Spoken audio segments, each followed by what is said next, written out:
Welcome to this meeting of the Talbot Standards Committee. Great pleasure to see you all, many people in present and also members of the committee who are appearing online. Thank you for attending. May I first of all welcome Councillor Tim Bowen, who is a new member to the Standards Committee, replacing Councillor Phil Rogers. So first of all, I thank Phil for his contribution to the Standards Committee and welcoming you, Councillor Bowen. I hope you enjoy being on the Standards Committee. It's a very important committee and our work programme is interesting and varied.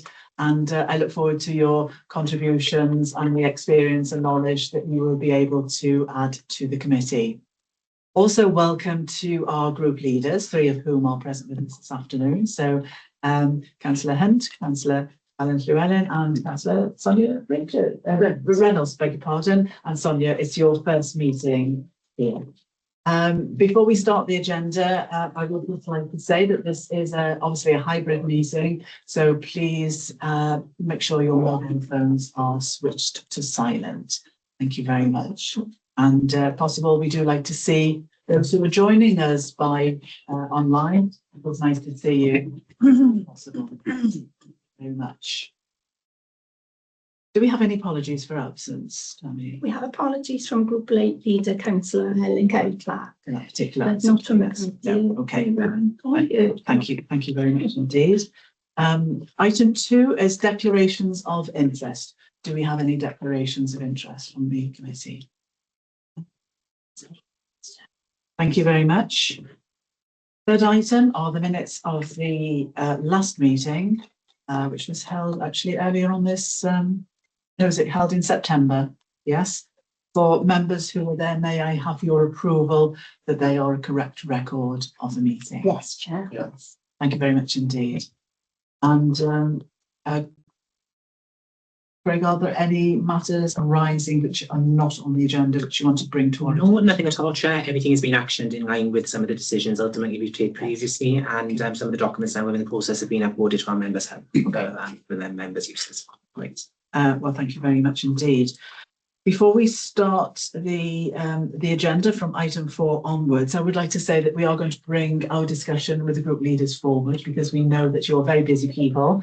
And rather than have you waiting here whilst we go through items on the agenda, but you are very welcome to stay after. We do appreciate that you're giving us your time this afternoon, and you're all very busy people and need to get on. So if I can bring that item forward. And for those members who are new to committee, Tim, you'll be new, and also Sonia. As you'll know, the Standards Committee has a new well, it's not so new, it's 3 years old, because this is the third time that leaders will have come to the Standards Committee and engaged with us.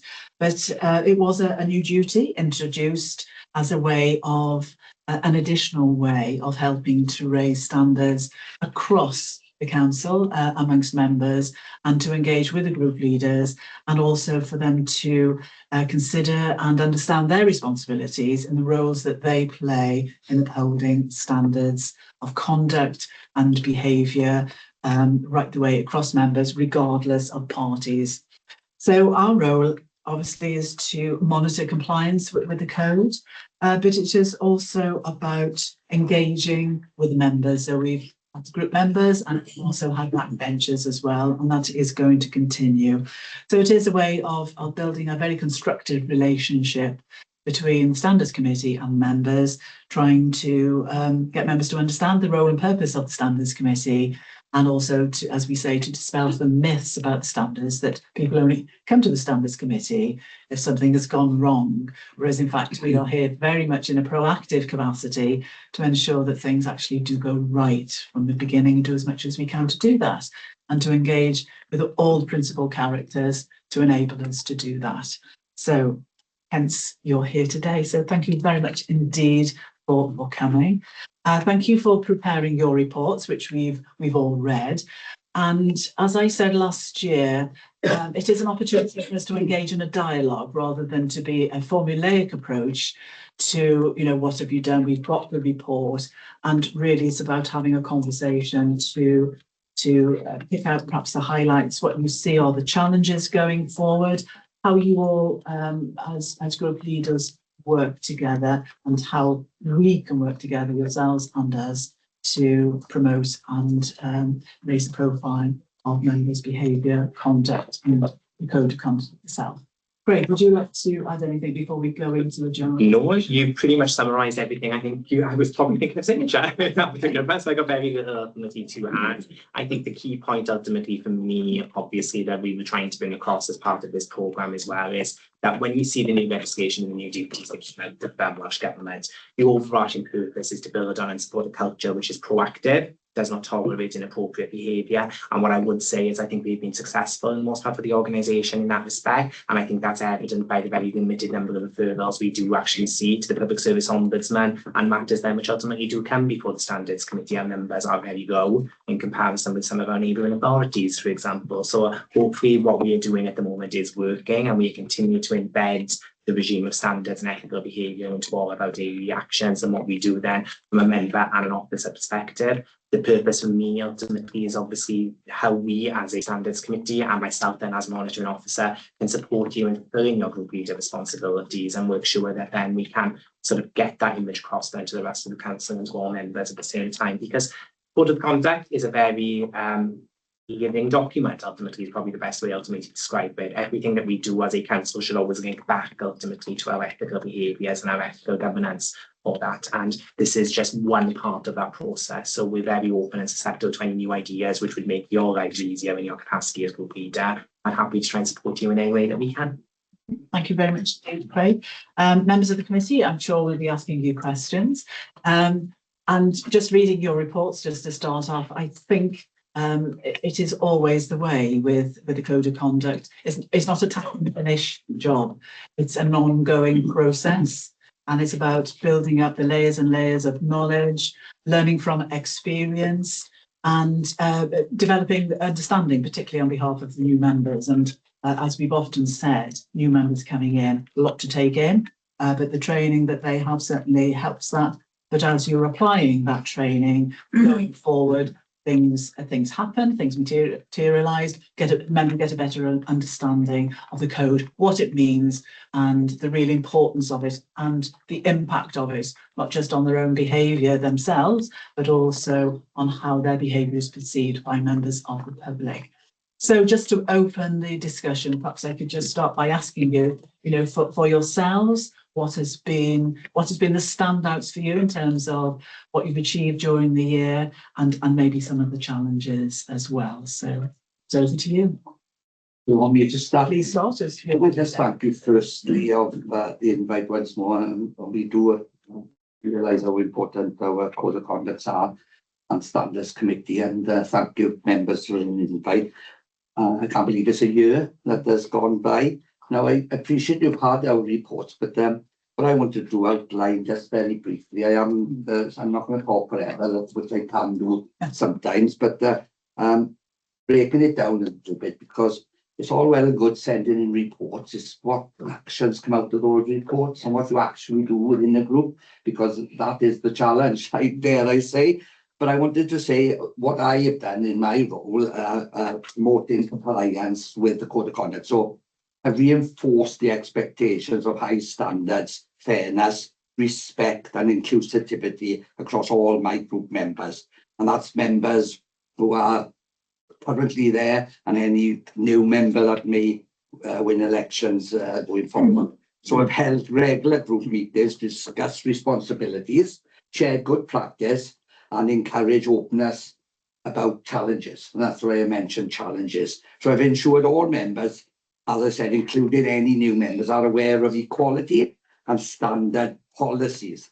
So to maintain an open door policy for members raise issues early and confidentially, because that also sometimes is important. Also to encourage training and development. And I know that there's opportunities within council, and I know the time scales of members, if they've got full-time jobs, part-time jobs, or other activities going on in their lives, how difficult that can be. So I promoted attendance of code of conduct, equality and leadership training, as and when they're available. I've asked members, and there's one on the call today, who cannot attend sessions in person to view recordings back. I've matched members to committees, that best suit their strengths and interests, because that's that's not easy. Let's be quite honest here. That's not easy always because of timescales of committee meetings. But I've also reinforced the continuous training is essential for effective community representation. So that's not just coming in front of standards committee, that's doing a normal local councillor roles out in the communities. So collaboration with standards committee and other leaders. Again, I know Sonia's a new leader, but we try to maintain regular meetings with other group leaders, because we have group leaders meetings with our chief executive, our monitoring officer, and the democratic services themselves. So participated in meetings with standards committee to discuss conduct and share feedback with group members. So I've also supported a culture of mutual respect across group collaboration, particularly around governance and ethical standards. What have I got to improve as far as I'm concerned within my group? I haven't got no serious conduct issues. We are all aware of one, self-referral, and obviously no further action to the standards committee that you dealt with appropriately. I've improved communication and mutual support amongst members also. So ongoing work is to address engagement challenges for members facing personal or work pressures, because those things will affect their ability to carry out their roles as councillors. So I'm committed to tackling non-responsiveness, you know, with respect to surveys and office contact. So I try to do it through direct follow-up and support for my members. So the last couple of things I wanted to say is active participation in full council and scrutiny meetings are critical, ensuring accountability. So proposed and supporting motions, promoting transparency, improving governance. Governance will always be at the heart of what we all do. So hopefully I continue to community engagement through surgeries for members, forums and collaboration with local groups outside of council as well. So my last priorities going forward is strengthen attendance and participation in mandatory training, continue addressing some of the misinformation and maintaining public confidence in local government, encouraging them to make sure quorum is met within all our scrutiny committees and non-scrutiny committees. And I'm trying to do my biggest thing that you'll see, and I keep on saying I'll have it tattooed on my forehead, is communication. I still find communication is at the heart of whatever we do, and is critical. And that sometimes leaves a lot to be desired by each and every one of us. So I want standards committee to maintain the pressure on us as members, so that we also improve our conduct across all our members of group. So my last thing I will say this time, sorry, the independent group remains committed to integrity, transparency and effective public services. So we will continue to work with officers, the standards committee and fellow councillors to ensure the highest standards of conduct and accountability are met across the whole of Neath Talbot County Borough Council.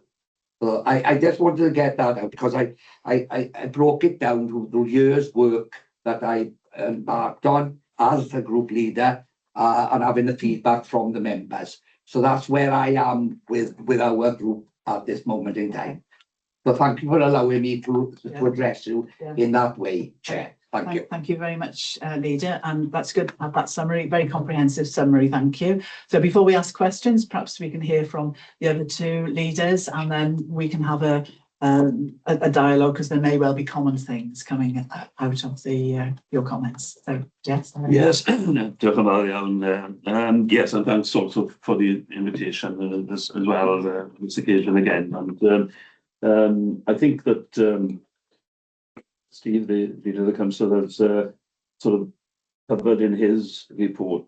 I think we'd see a lot of common ground in how we view our responsibilities as group leaders, as well as, you know, participating in a cross-group basis in the coalition that currently forms the administration. So it does involve their communication, with the media members of own groups, but across the border coalition as well. And also, I'd like to think with other opposition members of the council as well. We have group leader meetings with the chief executive and with Craig as the monitoring officer, which covers all of the groups in the council. And I think that's also, a lot of the focus there is on not so much the political element, but about good practice, but ensuring the good running of the authority. And addressing, some of the issues that are expected of us as group leaders. So it's good that we can come together quite collaboratively in those meetings on a regular basis. So I won't pick up on all the points that Steve made, because I think that's sort of common ground. But you asked at the outset what some of the outstanding issues were for the year, and I think that's something that's been very new in this year, has been the establishment of the modernisation group, and I think it's on a cross-party basis. I think everybody that's been part of the group have found it to be very, very constructive. There's a range of membership. There's group leaders, but there's also cabinet members, but there's also other members that have got an interest in developing the work of the group, and it's looked at a range of topics. Some of them are constitutional, so there was a review of the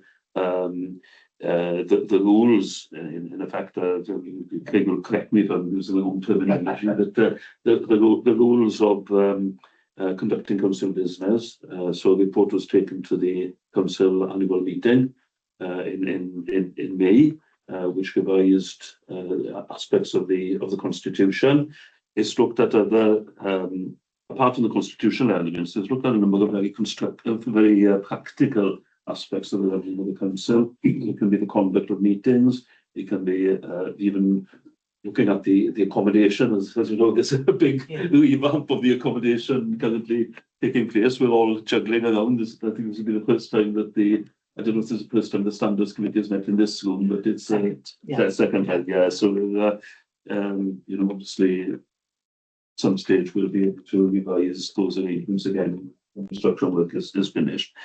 But I think it's made a lot of difference, because there's a very both new and experienced members as part of the modernisation group, and they've really been able to look at the experiences across the board, and also how people see public perception. So, for instance, how meetings are conducted, what does it look like on the screen if members are coming in remotely. So, they've been able to give some good guidance on do's and don'ts, perhaps when people are online.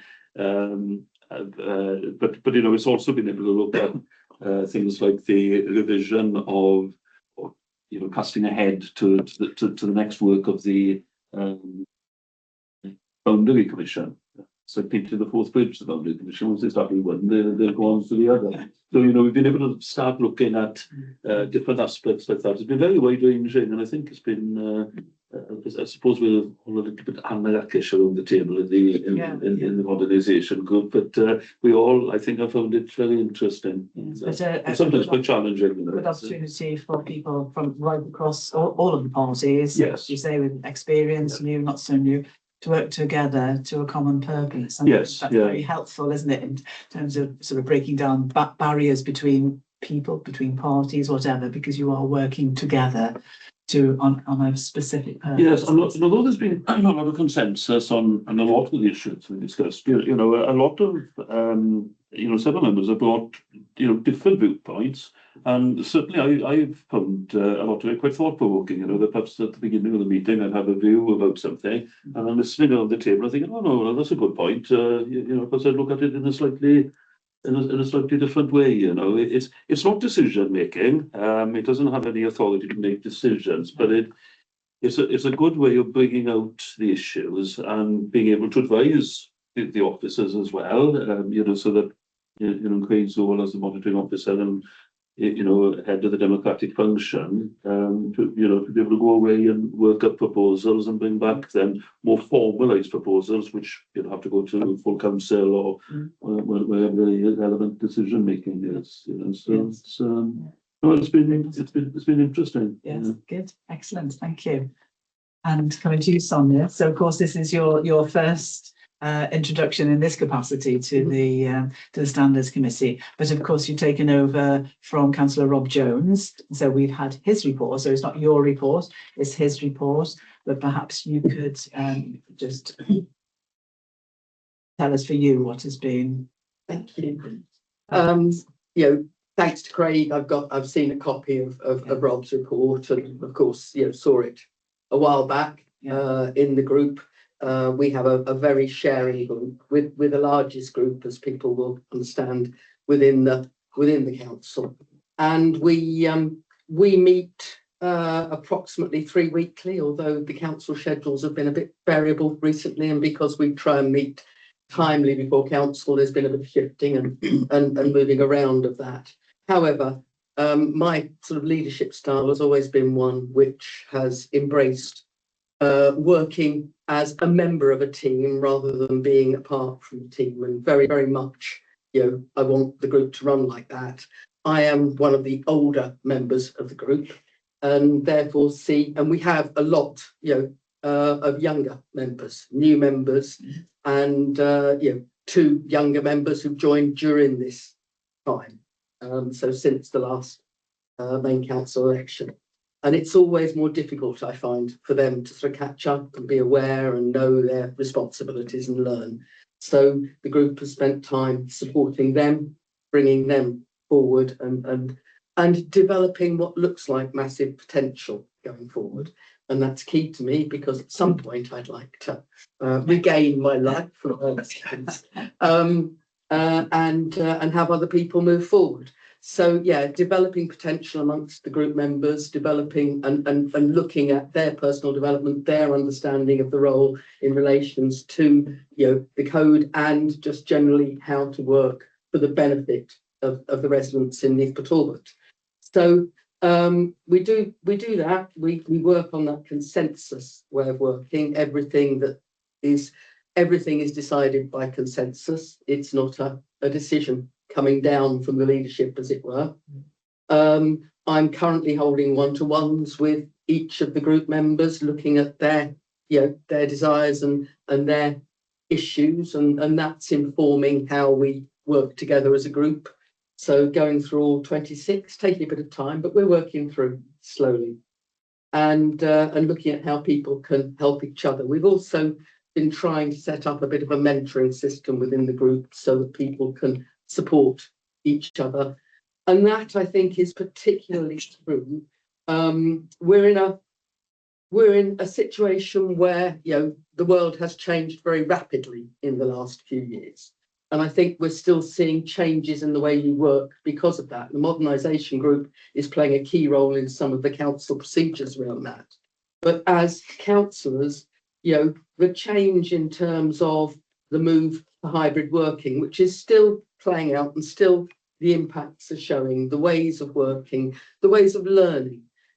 It's very different when you've got people online, when you're not having the conversations with older councillors within the members' room beforehand, when you can't just raise up to somebody and say, that point you made about that meeting, you're indicating why do you think that, and work out any differences or concerns beforehand. We don't get to do that anymore, and that actually has bred a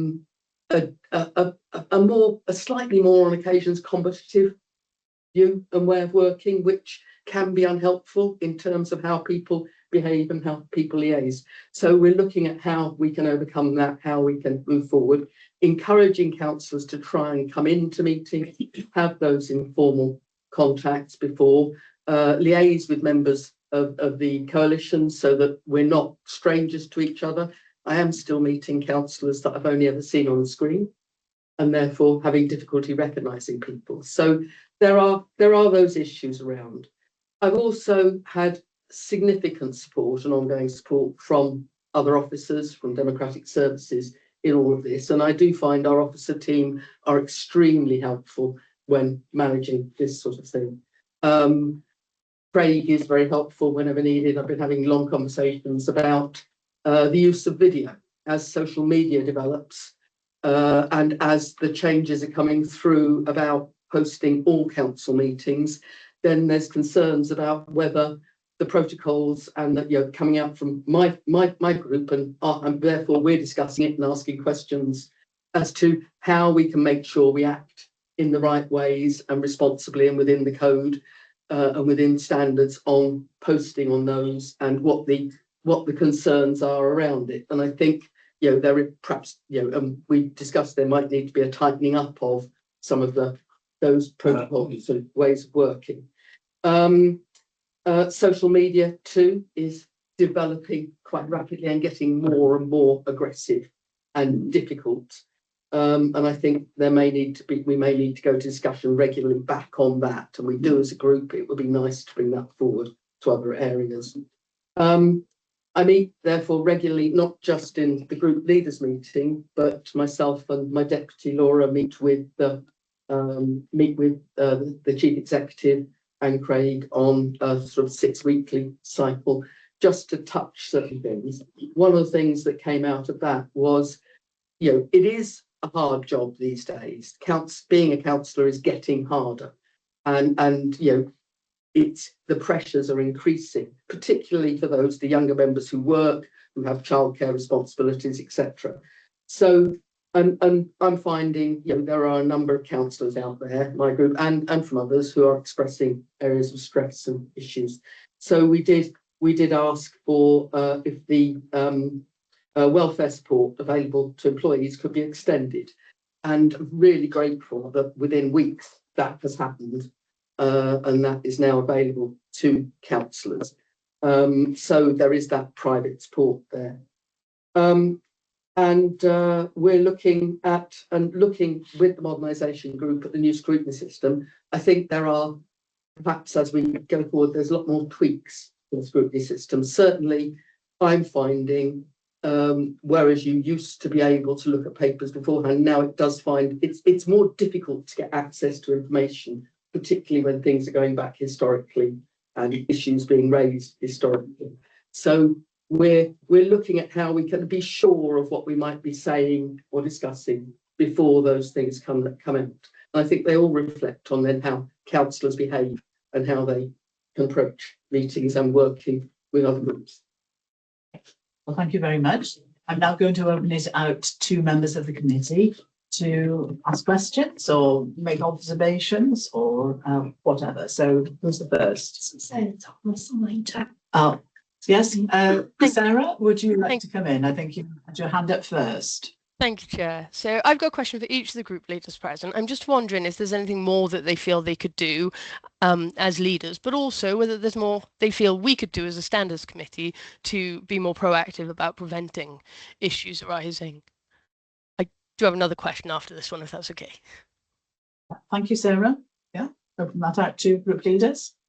First, yeah. Go on. Thanks for that, Sarah. There's always more we can do, isn't there?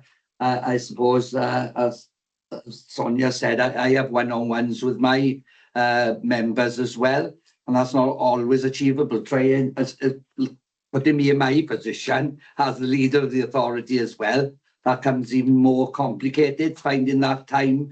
But it is important to find that time. So I actually do evenings. You know, so it's not a 24/7 job. I'm saying it's more like 48/7 these days, but that's the complications of our roles. So always more to do. Listening and learning.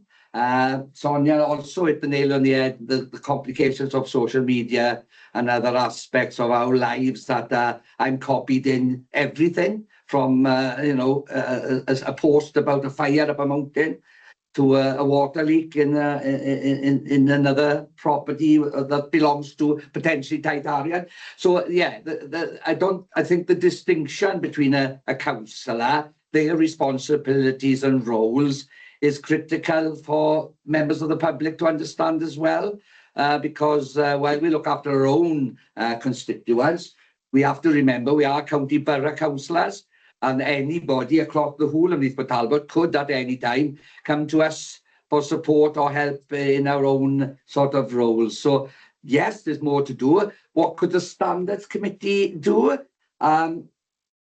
I don't think there's a lot. I think you're on the ball. You've got one of the best officers, Section 151 officers in Craig Griffith, who's advising and keep it.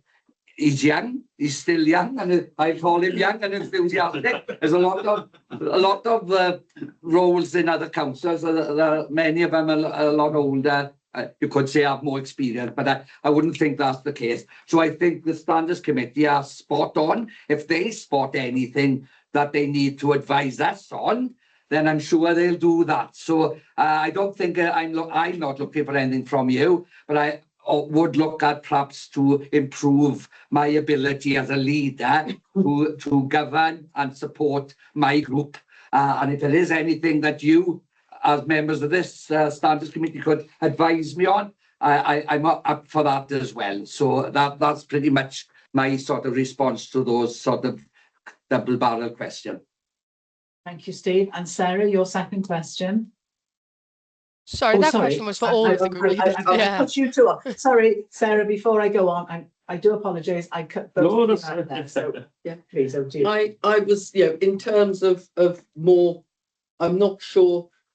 I think you learn about more you can do to promote standards as I'm going around talking to members of group and talking, things are coming up, those things are then coming forward to group for wider discussion.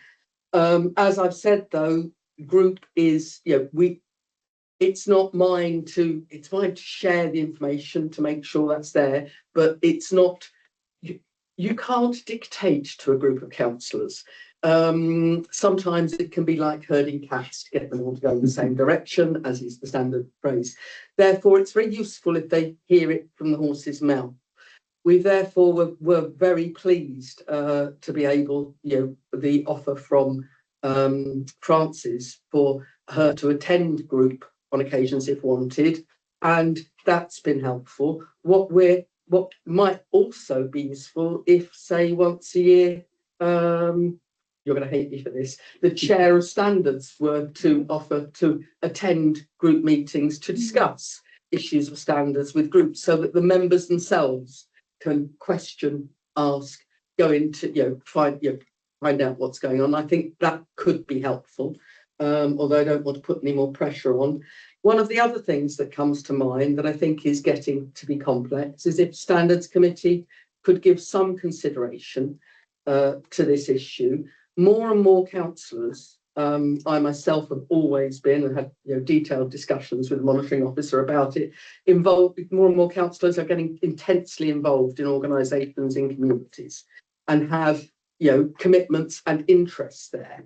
And the more that those organisations are being depended on to deliver services, the more that crosses over with decisions in council. And this whole issue of voluntary involvement in your community, and your role as a councillor to make regulations, to do make decisions in council, it can get very hairy at times. And there are times when I'm halfway through speaking in a scrutiny meeting and I think, should I be declaring an interest? Should I be, and often we'll stop and say, and I probably should, at this point say. So it is trying to sort out there and being very clear about where the lines are, I think would be, I know it's always going to be wobbly, but being a bit more clear about where those are, that could be really helpful. Yes, okay. That's a really good points there. I'd be very happy to attend the groups. Yes. Share rather than put on one. Yeah. Alan, would you like to? Yes, and thanks, Sarah, for the question. I think that listening and learning some of the things that are important to do and always to do more of, because we never stop learning. And taking on board the types of scenarios that my colleagues have already listed, knowing what the issues are for individual members, because people live busy lives. There are lots of things that go on that create a bit of a juggling act, I think, for all councillors. and particularly, as you know, somebody mentioned those that are involved with other organisations and want to give commitment there, and still have a commitment to family and personal life and a bit of private time every now and again, sometime, one day. So I think there's always more to learn, and you know, I'm conscious that we are dealing with quite a number of aspects now that didn't even exist a while back. You know, social media has already been mentioned. You know, that has a huge impact on the role of councillors, whether you engage with social media or don't engage with social media. It has different connotations. And, you know, go back a few years, not so long ago, it didn't exist. And certainly not as prevalent as it is now, and not as intense as it is now. There's a huge role for social media, but it is a dominating factor in stresses and strains on councillors and on officers, you know, and often on community groups, you know. I remember sometimes the criticism is just level at people who purely voluntarily in the community, and think, well, you know, I often think about people who post this, well, I hope you're very good at your own job. But, you know, the other side of social media, obviously, is that it can share a great deal of valuable information. And, you know, there's in my own area, the local community groups are very well, community Facebook groups are very well moderated, you know, but that's not the case everywhere. And so I think it is continuing to learn and to share experiences then as well, you know, where we gain experience and we're willing to share those in a supportive way with others. And in terms of the, you know, what else the Standards Committee itself can do, well, again, I think, you know, we're appreciative of all the work that you are undertaking. It's very, very unsung, the role of Standards Committee, but it really does underpin, well, as it says, really, the standards of the authority, and the basis on which we have legitimacy to our work. Because if we don't maintain the standards, if we don't keep the principles of public life, then you know that really would undermine any mandates that we have to make decisions and conduct the business of the authority. So I think. Yes, I think, you know, if members of the Standards Committee or the chair or vice chair were willing to attend group meetings, I think that would be a good idea that Sonia's moved in there.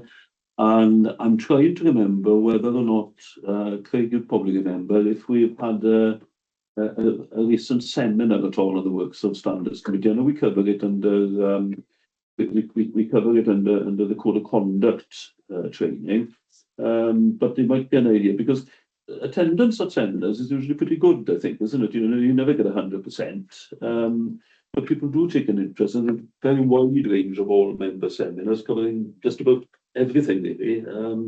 So that might be, you know, an opportunity, and it is very sort of active as a discussion. You know, there's always lots of questions and you know, and comments and everything. So that might be something to include in the seminar program. Excellent suggestion. Thank you. Thank you.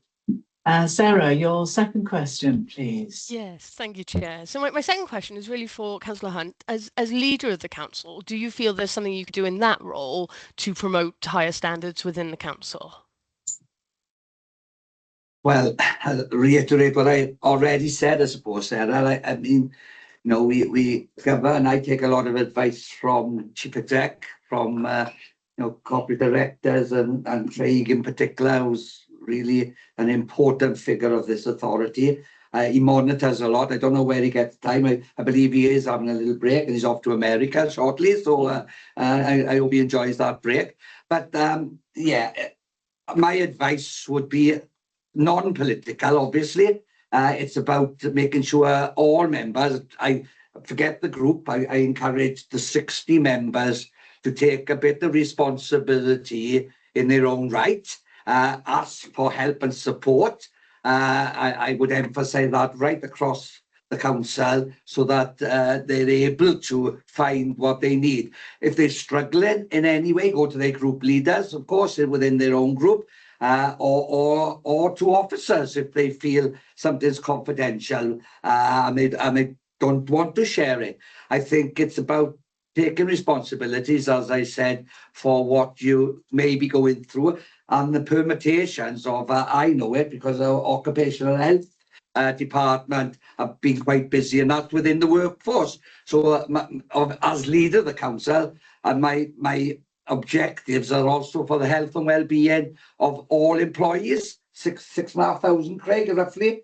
So I think we've all got an ability to look after one another, but remember who's on the receiving end of any conversation or altercation in any way or form, because we got to try to understand what an individual might or might not be going through. And the pressures, I think Sonia touched on, and Alan, the pressures today have really gone through the roof in society alone, irrespective of our roles as councillors. So yeah, my advice would be try to be more tolerant, understanding of one another, and share good practices, I suppose. Forget the politics. Sonia comes, like we said, now, brilliant idea. I know, I'd welcome the chair into the independent group. So I think if we come up with something that we can all work with, then let's do that. But always remember the well-being of each and every individual, and that's not just us as members. That's the staff as well. They are critical. This organisation doesn't go forward without the strength of our employees, and that's each and every one of them. Thank you. And of course, just as a follow-up to just that question from Sarah, you as group leaders do actually all meet together, don't you? And how does that work as a forum where you can probably share things on an informal basis to say, what can we do as group leaders to do X or whatever it is? Is that a forum where you can do that? And is it or if not, is it potentially a forum where you can actually sort of get together on things and say, look, this is what we need to do as a collective group of leaders? Because although you may be leaders of political parties, you're still leaders within the council, and you occupy that really, really important role, regardless of your politics. Helen, sorry, Ali, you can go in there now, Sonia. Helen isn't here at the moment, but I will say this. Like I said earlier, forget your politics. The four of us have got strength. Our meetings so far as leaders has been very constructive. It's been very amicable. It's thought of views and ideas of how the modernisation feedback from that group has worked. So I think collectively what you have suggested, Jared, is a good idea. It is happening. Could we do it better? Could we, within that meeting, could the four of us get together and say, let's have a further discussion on something different other than just the group leaders meeting? I don't see why not. I think we all get on. Last thing I'll say before they both come in is that I know the four of us and all our members put our communities and the people we represent first. All of us do. It's always about different choices, different ideas. That is the word politics, isn't it? That's what happens, and politics isn't just within politician. Politics works in a shop. Politics works in a club, in all these community groups, and anybody who represents somebody, the politics is there, isn't it? That's part of a discussion. But I think all of us, I believe, would work really well together for common causes. Yeah. That's what I think. Yeah. Because as a group, you have a huge amount of influence, don't you? Yes. In the right way. Yeah. And it is about being, getting people to follow your good examples and subscribe to what you all wanting to achieve as leaders within the council. Yeah. Other members of the committee. Chair, I was just going to say, observation really, it is about communication. And I think what you've said, Councillor, is it's at the heart of it, really. And what I've heard is about you being proactive rather than reactive. And I think that's at the heart of standards, really. Let people know about it before things go upside down. So thank you. It's been really interesting. Observation really, and an appeal for when you write your next report. A number of leaders have written about issues. I think in order for us to be proactive and to help you, it would be really helpful if you could tell us what those sorts of issues are. By anonymizing them, we don't need names, dates, but to give us illustrations of some of the challenges, I think it would be really helpful. And several of you have talked about training and attendance and seminars and so on. I'd like to know what sort of percentage take up there is, and do you have habitual offenders, and what are the challenges of getting habitual offenders to take part? And Councillor Hunt, if I may, I mean, you give an example here. Okay, you say in the point 3 of your report, all members of the independent group have, quote, demonstrated a strong commitment to the council's code of conduct. How? That's what I want to know as a lay member. How have they demonstrated that commitment? And how do you monitor that commitment? It's all well and good making those sorts of statements, but I'd like to see some of the meat on the bones as to how that happens in practice. And clearly, and we've heard this certainly on my time in the committee over the last couple of years, social media and the issues of social media. Not wishing to throw a curveball at you, but I think actually AI is going to be your biggest challenge. Far outweigh what you are encountering on social media, because you are seeing things now and reading things now that are not generated by people. They're generated by computers. And how do you know what's legitimate and not legitimate? There's a brilliant article in The Guardian today, giving an example of charities working for global good, for example, Save the Children, be an example, where lots of the images presented for appeal campaigns are all AI generated, so none of them are real. And yet, honest, hardworking people put their hand in their pocket and saying, oh gosh, look how awful this is.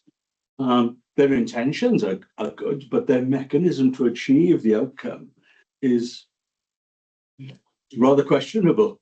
And I think for all of us, there isn't a walk of life that won't be affected or isn't being affected now by AI. And I think that's something Welsh Government, national government and the local authorities are going to have to get to grips with. So yes, my appeal is put some colour, some flavour to your report in telling us the sort of issues and the challenges, because we can then help you in trying to deal with those. And secondly, give us some of the detail on how you do things and what the take-up is on training, seminar attendance and so on. And yes, it is difficult. People have got a multitude of things they can go to. Why should they give up their time to attend that versus this? But, you know, those are some of the challenges we all face, really. So thank you, Chair.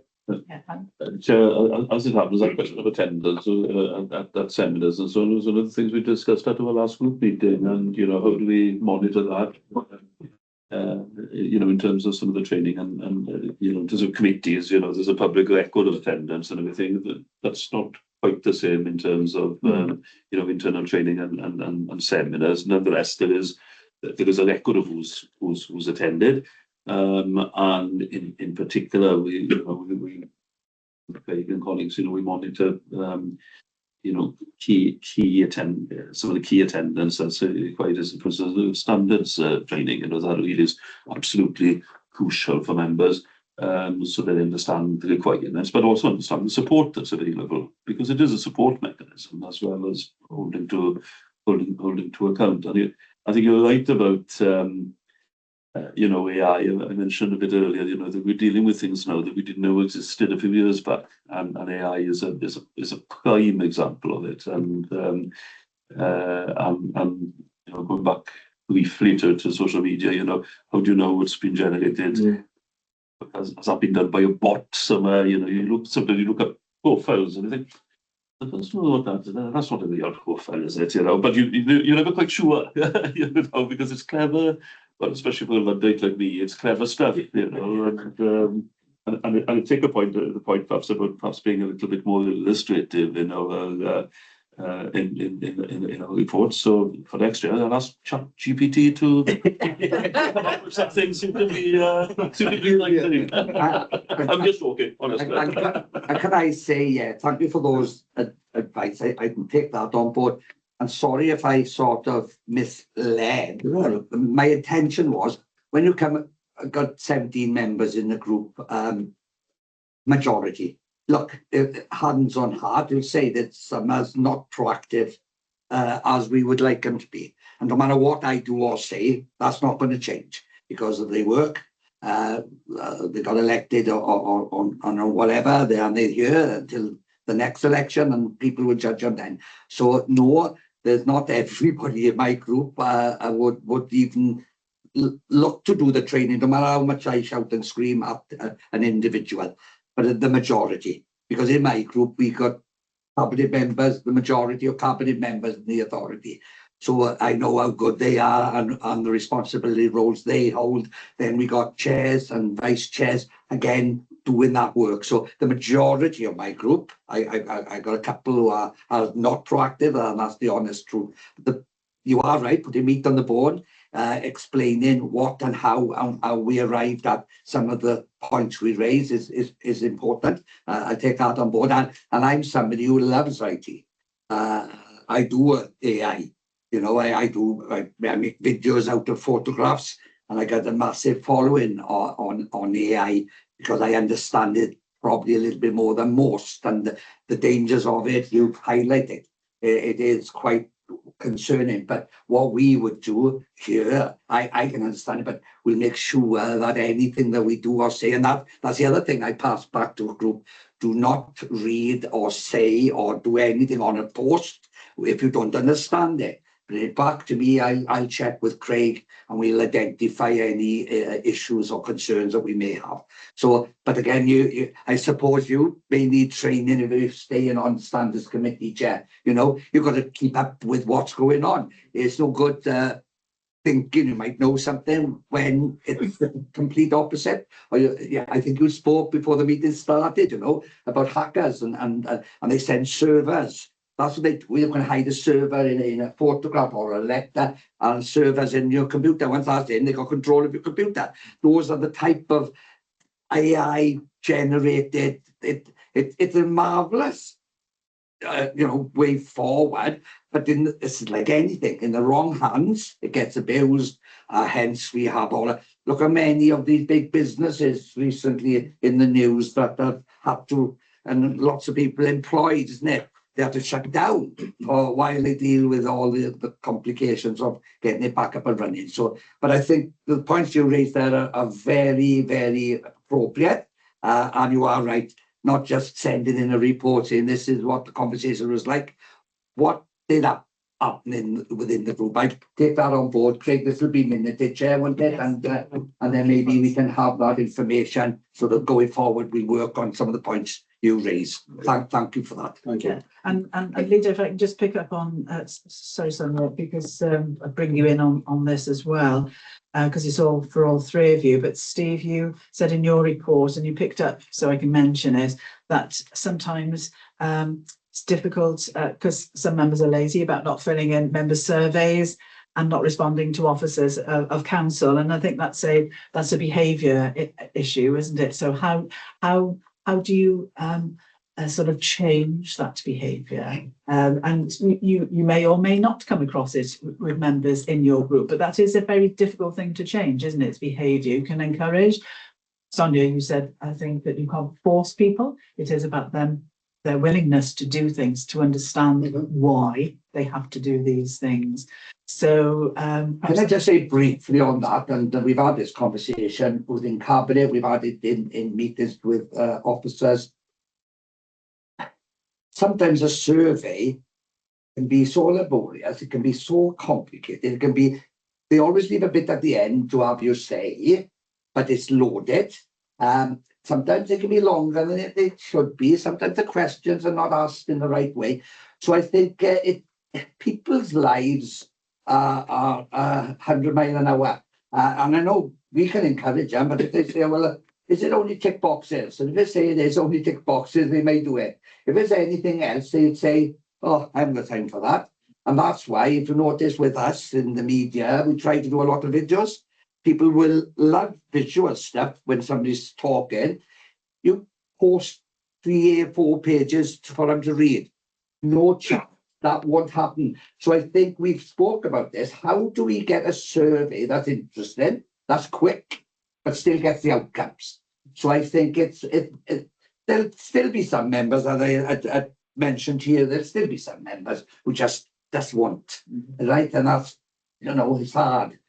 But there's a lot more that would, if it was more met the needs of what you need to do, but still delivers the outcomes. So we've asked those questions. I don't know the answers to it, but that is something I think is important. I think the issue is about changing or trying to change. There's very difficult things that to change. Yes. It's about the getting down to nitty-gritty. It's about behaviour and the responsibility that comes from within a person to realise that you have to do these things. Sonia, I'm sorry, I interrupted That's you. all right. I was just going to give my 2 pennies about the previous discussion, the questions that have come on. I think in terms of members sort of demonstrating on the report going forward, it'll be my first, and I'm very much a lover of the narrative and displaying things, as you can probably tell, because I can talk. Therefore, I'm sure I'll be able to lay out some examples for you. I think issues around AI is about education. We all know, the technology isn't a problem. It doesn't have ethics. It's the ethics of the user that's the issue, and how with what intention it's used and with what knowledge. Because if I use AI now, and I'm starting to use it quite a lot because it's now available and it has, it's made life an awful lot easier on a number of things. Particularly, I'm a researcher by background, so tool and be able to go in and look for things more easily and quickly. I always use 2 different ones. I always ask the question in more than one way. I to check and make sure that what's coming out, and sometimes you get conflicting answers. So it's that fact checking, it's using it appropriately, and it's a discussion that is waiting for group, really, because I know a lot of my group members that are going, but I've got some younger members who are much further down the road than I am. So there's that area of it. I don't want to. I'll deal with seminars first, and that's when you've got a lot of young group members and they've got kids in school and they've got school times and they've got, and others who've got caring responsibilities or are working full time or whatever. Seminars, which are always during the day at 10 or 2 o'clock normally, it's not easy to fit them in. Alongside, you've got to book that meeting. You made a commitment for that scrutiny, you made a commitment for that regulatory committee or whatever. You've got residence issues, and I will say casework is going through the roof. Whether that's something to do with the cuts in local authorities and cuts in services, whether it's to do with people not liking to talk to the bots online or deal with online practices. I don't know. I think it's probably just of all of those things, but casework is just now never ending. And it comes from so many different avenues as well. You get things through social media and whatever.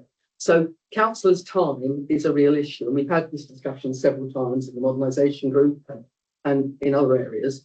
And I've been asking now quite solidly for a casework management system for councillors.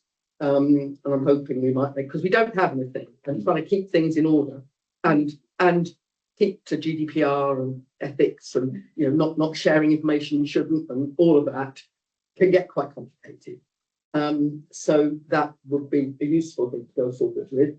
But we do have those seminars are recorded, and we are not looking at the numbers because we've checked this with discussions previously about those people who are watching it back. And many of the councillors in our group say, well, I watched that one back and you made some very good points about this, that and the other, and someone else made it. So it's being watched back, but we don't have the recording of numbers of that as councillors, and those things don't come through the standards committee. So just be aware of that. We do try and get group members to watch it, but those numbers are missed in the discussions. And also there's an increase in seminars, and seminars are not a replacement for scrutiny. And I want to say quite clearly, I'm not going to gloss over the politics. We have got different politics. It does get in the way. I hear what Steve's saying, but we know we're coming into a difficult period over the next, as we go to the Senate elections and as we move forward then to the elections for local authorities in 2027. I don't think we can ignore that. It's a very contentious atmosphere out there. I've had an issue this morning come up online, and it makes you angry because someone accuses you of of misinformation, and it's one of the other group councillors. So you get that online, and then it's then quite difficult to work as a trusting group of group leaders or different members of the group.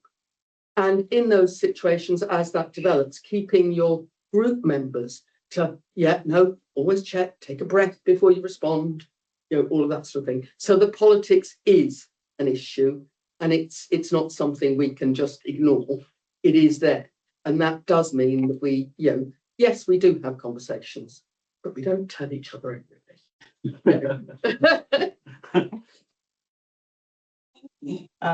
Thank you, Sonia. Councillor Bowen, I think you've had your hand up. Yeah, thank you, Chair. Just going back to Facebook AI, I think we can have as many seminars, courses, or what we want to explain to us, to tell us to be weary and whatever. But I think members need to be a lot more streetwise when things are coming up onto the Facebook pages. We need to know when to respond, when not to, and when to put the report in to say, this is happening to us. But I think a lot of it is down just to common sense with us all. Okay, thank you very much for that comment. That's very, very helpful. Thank you. I'm going to bring this to a conclusion now. Thank you very much. I'm going to hand over to Craig a couple of minutes. I just want to pick up just a couple of things to finish this section of it. Reading your reports, I thought there was a couple of really things that I just wanted to bring out because I think they just appertain to everybody. First of all, from Councillor Rob Jones's report, I think he said there were two very good things that he said was that what the reasonable person in the street would think about what you've said or did, give that food for thought, and that includes posts on social media. And I think that reasonable test is always something to bear in mind. The other thing that he said is about, if you use group leaders, it's about encouraging members not to get into trouble as opposed to what to do if you are compromised or you get into trouble. And again, that comes back to that proactive approach and doing all that you can. What happens if is always going to happen. But I think our work collectively as a standards committee and as group leaders is to try to preempt things so that people don't get into trouble. And whatever we do is to try to mitigate the impact of when that trouble does arise. And lastly, not quite lastly, but Alan, you said in yours, there's no room for complacency, and individual members still need guidance and advice. And I think you're absolutely spot on. I think it comes back to what I said at the beginning. It's never task and finish. It's always work in progress. You will always have to keep the foot on the pedal to check, to make sure, always doing the initiatives that you do, the conversations that you have, the sharing, the engagement. And of course, you're not going to tell everybody everything. That's the nature, and we do appreciate that. But I'm sure that you all do work for the best interests of the council and sharing and disclosing to each other things where you think are going wrong because of the reputational impact on the council. And that's the last thing that all members should be avoiding, and you in particular, in group leaders. So we thank you for your work in doing that. And lastly, I want to say that as Standards Committee, we are hugely aware of the difficult and demanding roles that councillors have these days. More so, it has escalated in terms of the issues that you have to contend with, where you have been elected to do a particular role, to serve the community, to uphold standards as well. And once we start letting go those standards, that opens the floodgates to unpleasant things. And we see that happening across all walks of life. And so we all have an absolutely fundamental duty to uphold those. So we entirely appreciate the pressures that you operate under. And we can We understand that, but at the same time, we also need to ensure that we don't react in such a negative way that it brings disrepute, not just onto the council, but onto individuals as well. So my message is that we are here to support you, to help you in whatever way we can. Lots of good suggestions have come out of the discussion. I'm hugely grateful to you for your frankness and honesty in coming to speak to us today. Ray, I'll hand over to you to have the final. Thank you very much, Chair. I haven't brought you in before. No, I've been fascinated listening, and I do find these sessions very useful because ultimately I tend to speak to you all on an individual basis. It's an ideal opportunity to have you all together in that sense to hear consensus and different views ultimately as we go. And I think I've come up with a list of items which will be my homework now ultimately as I go away from this meeting to think about some of the matters we can programme that Standards Committee can and assist with. You know, I'll touch upon the issue I just grabbed at the end there, the political period ahead. There's no getting away from that. It's natural. It's policy. We are in a political organisation, and there will be these issues ultimately that are going to crop up over the next 18 months. By the end of it, probably I'm not going to be young monitoring officer. So I'm going to be greying and boarding, maybe in that sense. But we'll see how that goes. But I think it's about how we ensure that we balance some of the ethical compliance duties that we still need to. Unfortunately, you find yourselves in a very difficult position as you enter into this period as well, because you are bound by a code of conduct. People who are going to be standing for election ultimately against you are not bound by any codes of conduct. So it's a very difficult balance ultimately that you have to consider. And I think one of the things that maybe Standards Committee can look at over the course of the next 18 months is producing some guidance maybe and some general advice that we can give you as elected members about how you can still engage in the process, obviously, of actively campaigning, the political elements of what you bring, where you don't then fall foul maybe of some of the aspects of the code of conduct aspects at the same time. So it's a little bit of a project of work I can foresee on the way forward. I think there was a lot of reference ultimately to the work of the modernisation group as well. And when I started those meetings, which are designed to look at some of our constitutional processes and how we can modernise some of the work that we're doing within the council, I had vision sometimes, oh, this could be quite politically controversial. It would be interesting to see the dynamic views that members may have. The element that I've taken the most by surprise is there's a lot more that unites members than ultimately divides them when it comes to wanting their best from the council and all of those different processes. Yes, there are some different ideologies and there are different principles that come with it, but collectively you do all come together to act in the best interest of the community. And the modernisation group is one of the ways ultimately that we've seen how that cross-party element can work for the benefit of what we do as a council. I think hybrid meetings is a natural element that I personally find as well. There are some members that I've not met in person yet. I'm only dealing with them on a virtual basis. So continuing ways where we can promote members to be attenders, not only ultimately to allow you to develop those relationships ultimately with each other, but also to develop the relationships with the officers at the same time as well. And we can bring all of those aspects for it. AI and the ethical regime, certainly something I think we need to explore as a Standards Committee going forward, because there is a much greater emphasis now ultimately on AI. There hasn't been a lot of wide-ranging debate ultimately within Welsh local government about how it impacts the standards regime. Why don't we try and start that debate and start having some of these discussions ultimately as we go forward, and what sort of principles we can put that in going forward. You mentioned our new OHU/Engage platform that is created. Very, very worthwhile. We want to make sure the members are utilising it. It's inexpensive, but the problem is we want members to take advantage of the whole system. So I think there's a little bit of work where we need to do from a democratic services element to promote it and put some case studies out there with the usage, because it's not about providing this just guidance ultimately to members at stressful times. There's a whole lot of other aspects that come into it, some of the financial advice, balancing various different responsibilities that you're dealing with. So further promotion there would be quite good. Interestingly, we were talking about the support available for group leaders. You hear from me, no doubt, very often. You have Standards Committee. Is there anything at a more national level we might be able to try and promote for you within the WLGA? Because we have 4 or 5 group leaders here. Every authority is going to have its own group leaders. Is there a way we can bring people together via the WLGA a little bit more? So there's a little bit of thought there. More than happy to invite members ultimately to group meetings and obviously our member seminars on the code of conduct. It might be interesting for you to hear from somebody different than myself almost at some of those sessions, and what the role within of those organisations will be. A little bit of work on interests I've taken away, on community events and what your involvement is in the community and the impact ultimately it could have on your ability to participate in council meetings. You have dispensations available to you, but a little bit of guidance note and a little bit of suggestion how we can bring these together. Certainly a good way of taking forward. Training, we have touched on it in some of our group leaders meetings, and we're going to try and find a way to bring some of those statistics ultimately together for you, so you can take that back then into your own individual groups. As Councillor Reynolds just mentioned, one of the biggest issues we have is, well, so we can record people who are present ultimately in a meeting. We do know people are watching them back online, so we need to speak to some of our digital services colleagues. Is there a way that we can have a tick box exercise to say that somebody has viewed and watched this, and we can record it then that way that they've been participating?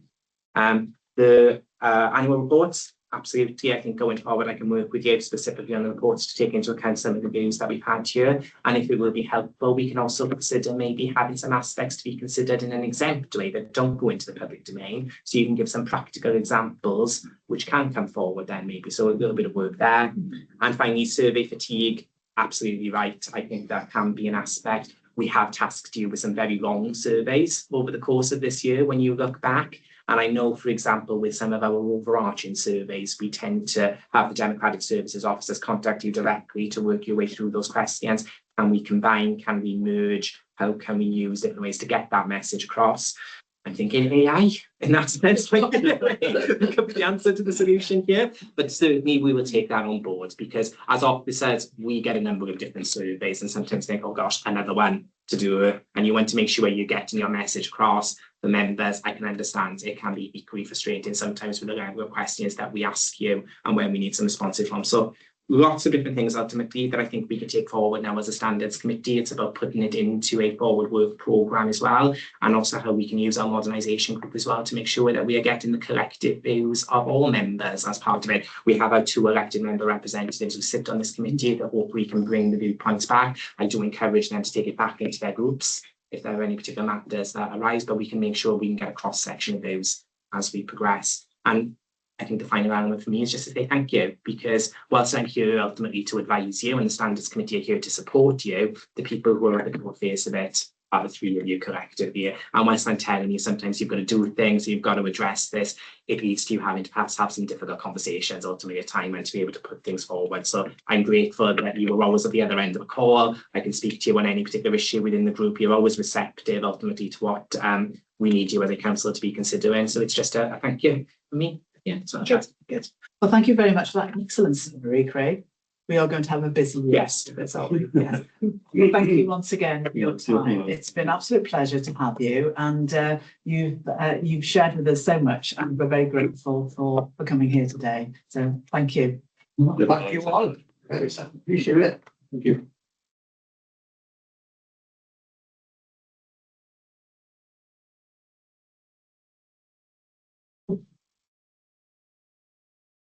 Is the agenda? Yes, and that leads very neatly onto the forward work programme. We'll need another page, Craig. Oh, you're all right. You're all right. I just question. Oh my God. Thank you. Go on. It's gone. That's what. Oh, thank you. Everything, yep.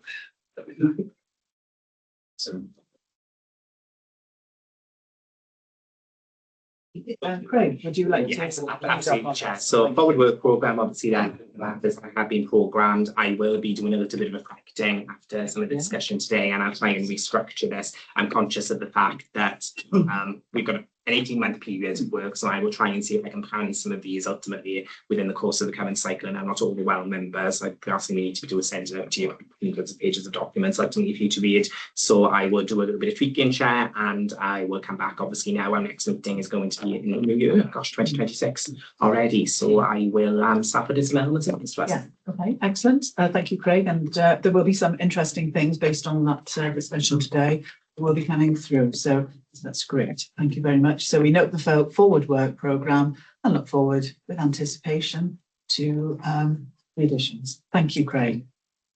Our next report is item 5, the Public Service Ombudsman for Wales, the annual report.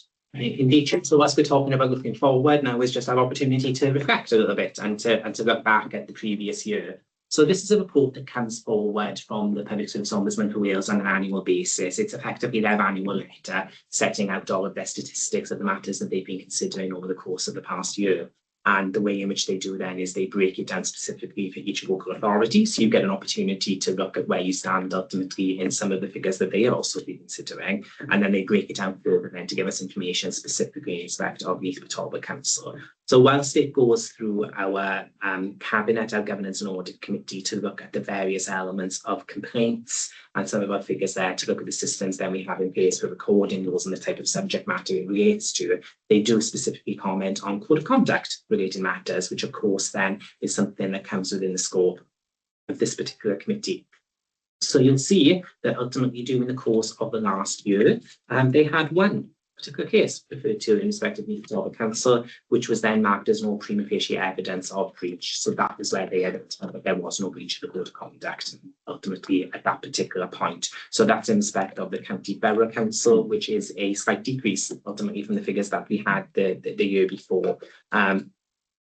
You can't ultimately take a huge amount ultimately from these figures, because you could have a huge number one year, it could drop then the next year, it could pick back up again the next. But I think hopefully the comfort we can take is that we are continuing to build on standards. We continue to make sure it's built in some of the day-to-day activities, and we do try to resolve matters in different ways. So you may have seen, for example, when you compare this to some of the group leaders' reports, there were some informal matters that were raised ultimately, which we tried to address, but there was only one matter that triggered a formal referral then ultimately to the Ombudsman's office.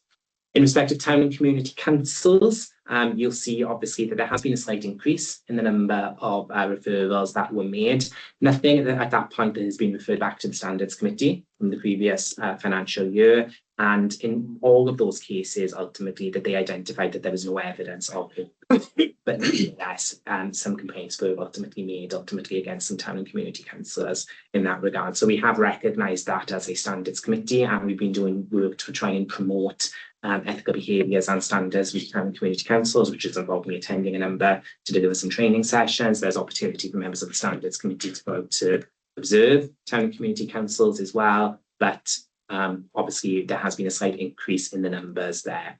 When you compare that ultimately to the national level, fluctuations in each individual authority, some will have higher figures, some will have lower numbers as we of their town and community council work. But overall, we can take comfort, I think, that the numbers are relatively low at this point, albeit that we have seen a slight increase in town and community councils. We track them now throughout the year, obviously, to decide when we get revised figures for next year, where we are standing. In that sense, so we can track them against previous years' track. Okay, thank you very much. Any comments or observations anybody would like to make? One question. Yeah. It's on page 18 and it's 5A, financial impacts. Says, though it should be noted the Ombudsman has legal powers to require the Council to make payments to complaints or complainants where they have suffered financial loss or in compensation for time and trouble. I was just intrigued. Has that ever happened? What are the cost implications? How could we minimise risk of that in the future? Indeed. So from a code of conduct perspective, there's never been anything from that conduct element. In respect of some of the complaints, for example, I don't know if there were any within the course of the last year, but I'll give you some scenarios where we have had them. It's where, for example, a complaint has not been investigated in accordance with the particular timescales, maybe in line with our complaints policy, which has led then to referral from the Ombudsman. The Ombudsman has taken the approach that, well, the person wouldn't have had to go to the time and trouble of actually making a complaint to the Ombudsman if it had been dealt with in accordance with our own complaints process. So they recommended a notional amount of compensation, which could be about £100, £150 ultimately. The Ombudsman works on a sliding scale, so they have thresholds. They go to the seriousness of the breach, how it has arisen, those sort of matters, and they'll give a recommendation to an amount. How we try to resist it is make sure that we are actioning things in with our complaints process, making sure there's enough visibility and transparency to officers that they know they have to address them within a particular set of timescales, and trying to do everything so we're not placed in that position when that happens. It's rare. I can count maybe 3 or 4 occasions in the last couple of years ultimately where we have had to do that, but it was predominantly where the complaint hadn't been considered in line with our timescales, which led then to a referral to the Ombudsman, which was deemed by the Ombudsman to be premature, because we should have investigated within accordance with our timescale. Okay, thank you, Craig, that's helpful. Thank you. Thank you very much, Craig. So we note the report. Thank you very much. Next is item 6, member dispensations. New request. Indeed. So you know that one of the responsibilities ultimately from yourself as a standards committee is that you can grant a dispensation for a member to speak or vote on a matter in a set of circumstances where they may have a prejudicial interest that will prevent them from participating. One of the aspects I've looked at is that we don't necessarily have a system where we track or record the application requests ultimately that members have. So you see a report ultimately that I bring where I say a request has ultimately been received, and I got the background emails that sit with that. I just thought we could change the system a little bit by having a designated application form ultimately that people will use to have a dispensation request considered by you, so we can make sure that we're recording a consistent gather of information and to ensure you've got the requisite information in front of you. I am going to stress one small change though, if I can, because I've just realised it looking at the report. I've said at the bottom details of any position held on the council chairman or vice chairman. In the age you could say I will make that chairman vice chair going forward. So I've taken the word in from the legislation, but I will get to make it chairman vice chair. Yeah, just on that very point, not bad issue actually, but I just thought it would be helpful to put in etc. So it's not just people think it's just chair and vice chair and no one else. It could be other roles and responsibilities, so inclusive really. Of course, yes. Because otherwise people say, well, it didn't apply to me. It's not me. It's not there. Sarah, you have your hand up. Yeah, so I've got to be honest, I thought we'd had this form for quite some time. I distinctly remember filling one of these in as a community councillor back in 2021. You did submit something back in 2021 when I was trying to track some information for you. What we've had previously is a little bit of a sort of an ad hoc element where some have had some application forms, some have sent them in via email. My aim of this is just to make it consistent ultimately across the board. So anytime a dispensation is going to be considered, then it will be something that I can issue to all county borough councillors in Neath, Talbot. I'll also be issuing it to all clerks then of town and community councils as well. So you've got some consistency when you come to make the applications yourselves, Lee. Thank you. I was just about to ask if you could send it out to clerks, because we do get requests through community council, obviously. Thank you, Sarah. I thought this was very good indeed. Performance. Sorry. Carolyn. Yeah, sorry. Just very quickly, Chair. Thank you. I just wondered if Craig could clarify the role of school governors, because I know we've discussed this before, and most county borough councillors will be school governors. But what about community and town councillors as well? Because we have a role as a minor authority. Should we declare that as an interest, or is it a service? Absolutely. No, you do have an interest ultimately in regard to that, Carolyn. I think the issue obviously is whether you feel then as a member it could preclude you ultimately for taking part in any particular matter. So what we've done at the county borough level is we have granted a dispensation to all of our elected members who serve as governors of schools, recognising that they are capable of balancing the two competing interests ultimately together. Town and community councillors can ask for dispensation if they wish to as well, but it is an interest you should declare at the appropriate time as being at least a personal interest, and you can just determine then on the subject matter that's being considered whether you feel it should be prejudicial or not. Right. Okay. Thank you. That's great. Thank you. Thank you, Caroline.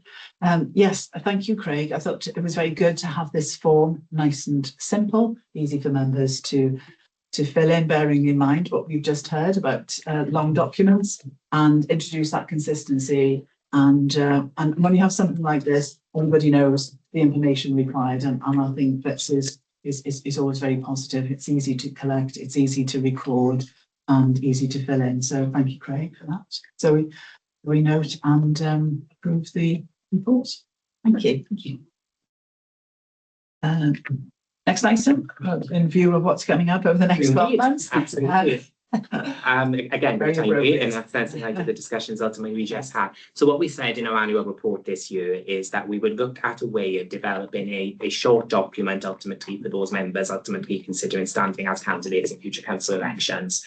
And the way I've prepared it at the moment is in document letter format, subject to the content ultimately of it being approved here today. My aim there would be to see how we can make it a little bit more visually appealing in that sense ultimately, and it's not one of my many talents to try and create one of those documents, so I'll be asking some officers ultimately to assist me in that sense. So my aim with this has been to try and keep it as sort of dynamic as possible in that sense, without making it too legalistic and all of the various different issues ultimately associated with it, keeping it very short to the point where possible in that sense, and just the bullet points ultimately that we're asking members to, or future members ultimately, to be considering, and how there is a wide network of people ultimately there to support them. And hopefully this will be just a document we can give to people when they are standing, so that they're aware, if ultimately elected, there will be some principles and rules ultimately they will have to be complying with, particularly now as we enter into our election seasons as time goes on. Yeah. So my intention, Chair, is that hopefully it will be signed by yourself as part of that process, so they can see ultimately that there's a wide network ultimately around you. But I'm happy to take any questions or alternative suggestions that members may have. Members. Please.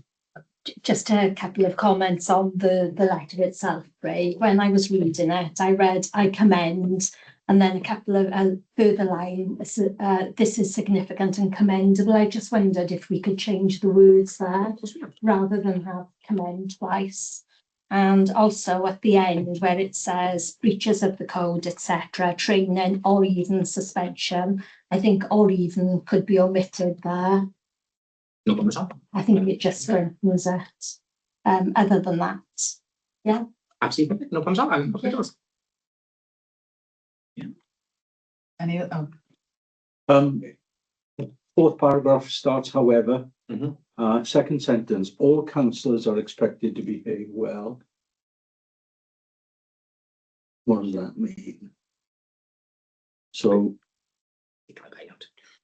As I say, with this privilege comes responsibility. The public needs to feel confident you are living up to the high standards they have a right to expect from you. So I take that line out, don't absolutely. yeah, so comes hostage to fortune otherwise, doesn't it? Yeah. So I just, as an alternative, I'm happy to share this in an email with you, Craig. I just had all councillors are expected to uphold a set of principles and norms which all elected officials are expected to comply with. Words to that effect. I'll incorporate that. So that was one.